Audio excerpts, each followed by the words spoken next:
in Accra. Let's go on to some other stories now. The Ghana Center for Democratic Development, CDD Ghana, an independent not-for-profit civil society group, has urged the Economic and Organized Crime Office, EOCO, to investigate the Flagbearer aspirants in the opposition New Patriotic Party, NPP, regarding the source of their campaign funding. The leadership of the NPP has imposed a 4 million Ghana cedis development levy on each of the presidential hopefuls, in addition to 600,000 Ghana cedis in filing fees that they are required to pay. Now, earlier this week, the Center for Democratic Development, that CDD Ghana, urged EOCO to probe NPP's presidential aspirants, including Kennedy Ejapong, Dr. Mahamudu Bawumia, and Dr. Yao Osei-Edu-Twum.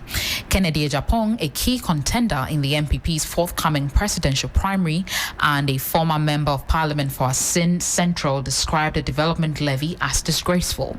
CDD Ghana raised concerns over the increasing monetization of democracy in the country. The civil society group consequently urged EOCO to probe each of the Flagbearer aspirants on their sources of funding. The NPP Flagbearer race is scheduled for Saturday, January 31, 2026. Out of the many who initially expressed interest, only 5 have successfully filed their nominations. Martin.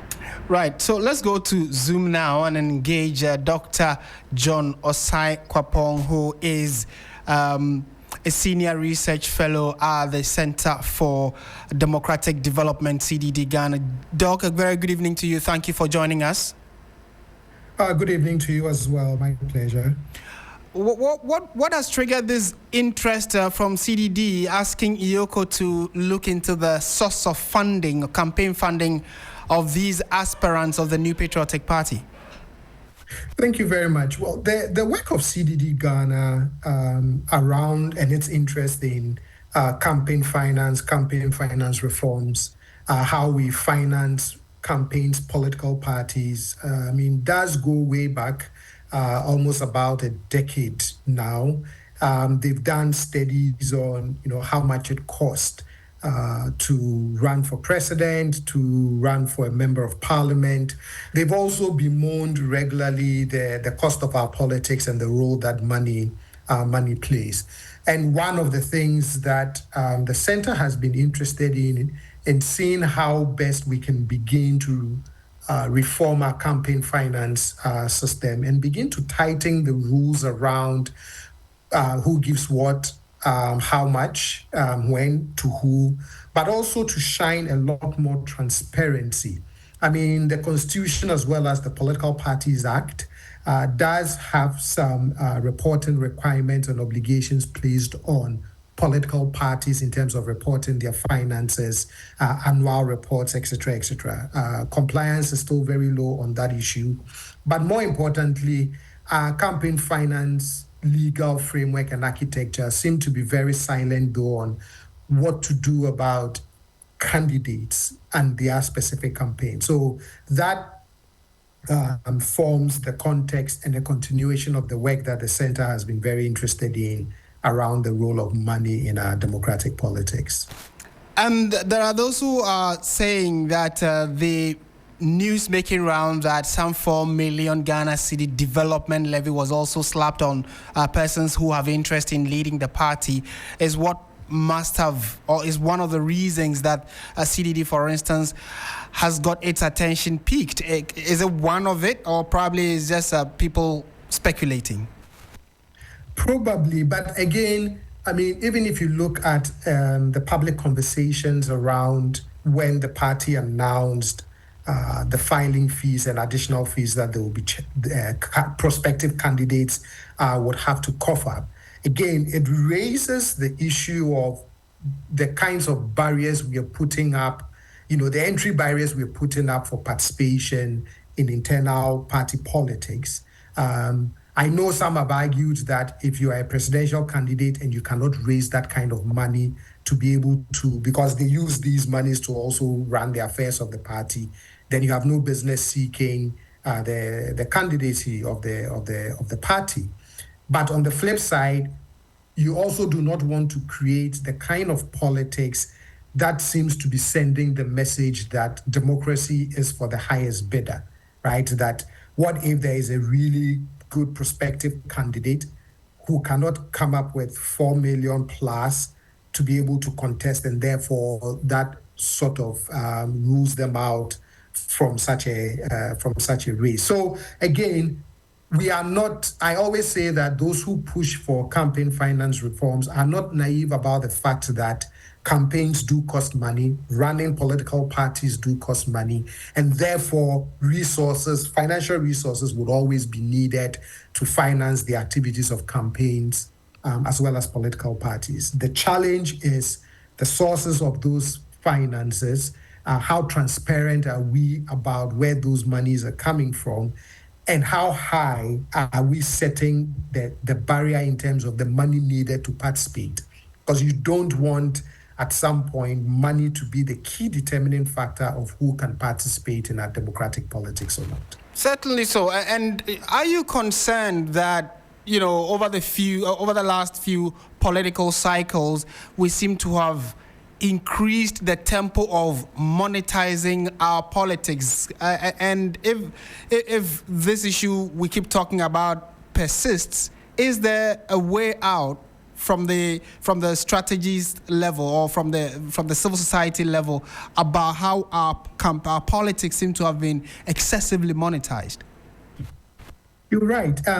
Even when you look at the primaries of our political parties, we always see in the news this language about, it's the cocoa season for party delegates, etc., etc. During elections, there are always alleged stories of this party was handing out money to prospective voters, things like that. So it has a corrosive effect on our democratic politics. For me, one of the key solutions is to go back and look at the legal framework that addresses campaign finance, and to close all the existing loopholes wherever we find them. But more importantly, enforcement is key. So you can put together a beautiful legal framework and architecture around the role of money in politics. But if you don't monitor and if you don't enforce, and in the enforcement, if you find out that there are people who have been violating laws around campaign finance and you don't punish that behavior, then it is going to persist. And I don't know how many more election cycles we want to wait for before we begin to say, all right, we can't proceed further like this. Because again, even just the cost of running for office is becoming very prohibitive. And I don't think that's the kind of democracy we want to have, where the message is the office goes to the highest bidder, that whoever is able to win election is not necessarily based on the merit of the ideas or solutions that they propose to address Ghana's socioeconomic challenges, but rather it is he or she who has enough money is the one who can win an election. And I don't think that's what we want to turn our democracy into. And Doc, finally, before you take leave of us, I'm sure this conversation has come up a number of times, which is the state funding of political parties. What is CDD's position on this? That if the state has a specific amount of money from which, or a COFEX from which political parties are funded, then they can better monitor how those monies are expended. Is there a position, or what's CDD's position on it, and how feasible is this proposal that a number of people have made over time? So there is not, to my knowledge, there is not an official CDD Ghana position on this matter. But my personal opinion is that I would support some kind of state financing of political parties. The only challenge is that the Ghanaian public has lost its appetite for that solution. So I did a paper once where years ago, CDD Ghana did a study, and one of the questions that was asked was, are you willing to, or would you agree to some kind of state financing of political parties? And back then, this was about maybe 15 years ago, a little over 51% of Ghanaians said, yes, they would support some kind of financing of political parties. But fast forward to Afrobarometer round 9 in 2019, when that question was asked, no more than 22% of Ghanaians will support any kind of public financing of political parties. So the public's mood has changed and the public's appetite has changed for that.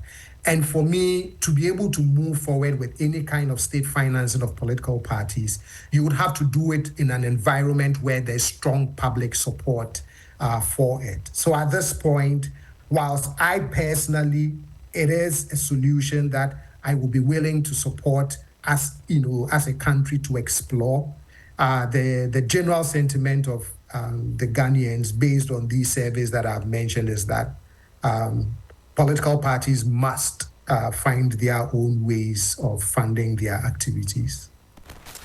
Doc, very good. Thank you so much for making time to speak with us this evening. My pleasure.